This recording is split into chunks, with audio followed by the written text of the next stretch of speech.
முதல்வர் விஜய்க்கு மிரட்டல் விடுத்த வழக்கில் கைதாகியுள்ள திமுக எம்எல்ஏ மார்க்கண்டேயன் போலீஸ் தன்னை துப்பாக்கி முனையில் மிரட்டுவதாக கூறியுள்ளார்.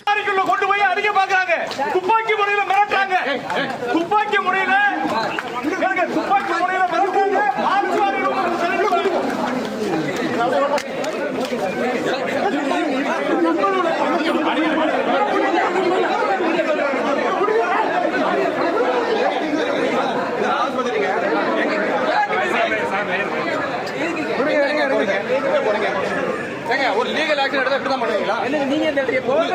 வேடிக்கை பார்க்கறது போனா போட்டுன்னா உள்ள விட்டாச்சுன்னா நீங்க வேண்டாம் என்னங்க உள்ள விட்டேன் சார் என்னங்க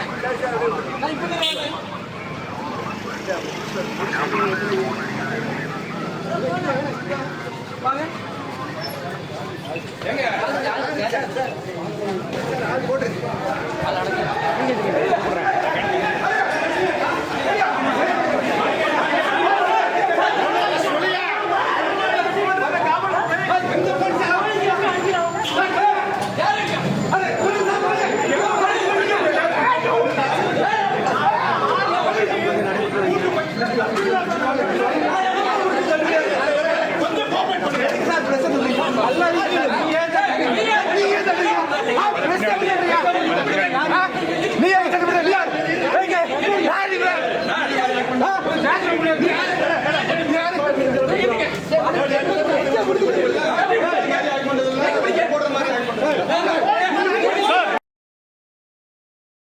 செய்திகளை உள்ளது உள்ளபடி தெரிந்து கொள்ள ரெஃப்ளெக்ட் நியூஸை சப்ஸ்கிரைப் பண்ணுங்க.